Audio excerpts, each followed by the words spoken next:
যদিও আমি এখনকার বলি, যেমন আমাদের দেশ ইউনুস এখন প্রধান উপদেষ্টার উপরে ডাক টিকিটটা বের করার পরে পরবর্তীতে ব্যান করা হয়েছিল, যেটা আবার চলে আসেন যে আমার বাংলাদেশের সরকার ওনার পুরো ডাক টিকিট একসময় বের করা হয়েছিল। এটা ছিল 2006 সালে।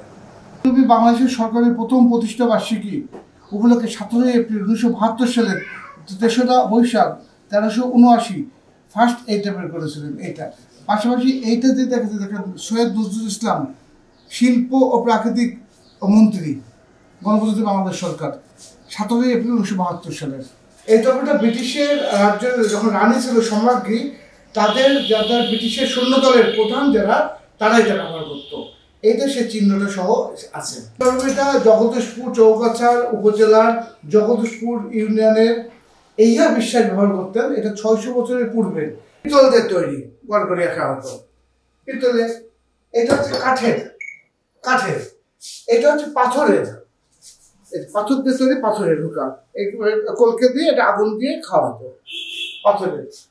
এটা যদি পুড়াবেন তখন ভিতরে হবে কালো, উপরে হবে লাল। ভিতরে কি কেমিক্যাল ছিল, কি দিয়ে তৈরি করা হতো, এটা এখনো আবিষ্কার করতে পারেনি। ফ্রান্স থেকে আরম্ভ করে আপনি অনেক ইউরোপের দেশে এদেশে সব চলে যাচ্ছে। এটা যখন হচ্ছে লেখা, একটা হচ্ছে আমি শিলালিপি বলি, জয়লিপি বলি, একটা লেখা কি লেখা আছে আমি আসলে উদ্ধার করতে পারিনি।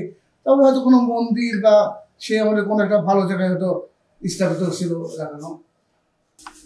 দেখানোর চেষ্টা করছি। আগে টেলিফোন সেট আমার সংগঠনে আছে, যেমন এইটা হচ্ছে কথা মুখে নিয়ে কানে দিয়ে শোনার কথা বলা হতো। এটা অনেক সিনেমায় অনেক জায়গায় আছে এইরকম টেলিফোন সেটটা। এটা জাস্ট কথা বলা, কানে শুনলাম, কথা বলা। এই telephone set PBS DC sir বা মন্ত্রী মহোদয়ের যারা একটু উচ্চ পর্যায়ে থাকে তাদের কাছে সেটটা দেওয়ার পরে ছাপিয়ে ধরতো, পিয়ে ধরা বলতো স্যার অমুকজন কথা বলবো আপনার সাথে, লাইনটা কি দেবো, তখন দিত, তখন জাস্ট লাল বোতাম দেখছেন আর সবুজ বোতাম দেখছেন, লালটা অফ করে দিলে সরাসরি সবুজটাতে লাইট চলে যেত। এটা পিবিএস বলা হতো। ছোটবেলায় ফিটারে তার আগে এই কাঁচের ফিটার ছিল, এখন তো প্লাস্টিক ফিটার। এখানে ডিপেল থাকতো, ডিপেল দিয়ে খাওয়া হতো কাঁচা। এইটা আর কখনো ফিরে আসবে না, চলে গেছে। তারপরে ছিল পিতলের, এগুলোও ছিল ফিটার এক্সট্রা দুধ দেওয়ার জন্য। আর এটা ছিল ছোট নিপিল দিয়ে ফিটার খাওয়ানো হতো, বাচ্চাদের দুধ খাওয়ানো হতো। রানাঘাট বিখ্যাত গ্রাম হিসাবে ঘন্টি, বস্তা, ওই যে বস্তাটার পিছনে ঘন্টি, হারিকেন, রানাঘাট ছুটেছে, রাত ভোর, এখনই ভোর হবে। রানার উপরে আমি বাংলাদেশের খুলনা ডাকবিভাগে কয়েকবার প্রোগ্রাম করেছি, তারা আমাকে সম্মানিত অনেকভাবেই করেছেন। এটা হচ্ছে রানার উপরে সব কিছু।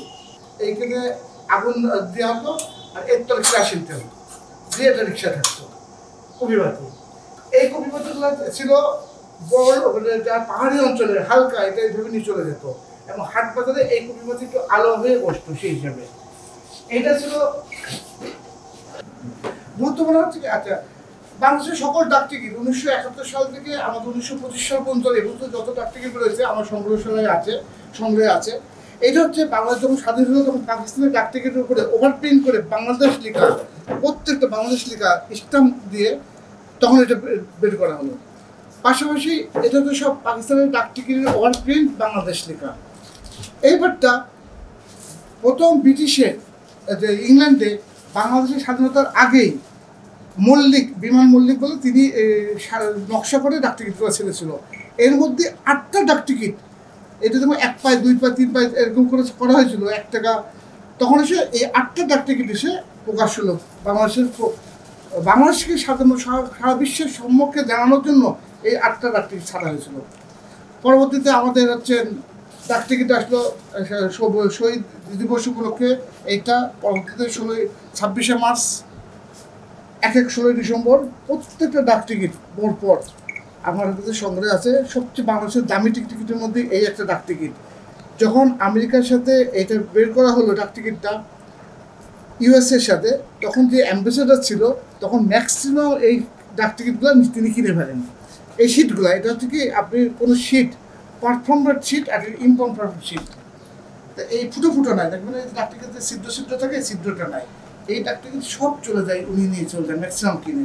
সেই জন্য এটা একটা দামি ডাক টিকিটের মধ্যে বাংলাদেশের এই একটা ডাক টিকিট অনেক মূল্যবান। এটা হচ্ছে এনাদের রানের উপরে বের করেছিলেন সেই সময় প্রথম অলিম্পিক 1976 সালে অলিম্পিক মন্ট্রিয়াল মন্ট্রিলের এটা সেই অলিম্পিকের উপরে ডাক টিকিট ছাড় করেছিল, তখন এই ডাক টিকিটগুলো বিদেশ থেকে নিয়ে আসা হতো ছাপানো, এখন বাংলাদেশেই তৈরি ছাপানো হয়। এবং তো যত ডাক টিকিট সব ডাক টিকিট আমার সংগ্রহে আছে। জীবনে তুমি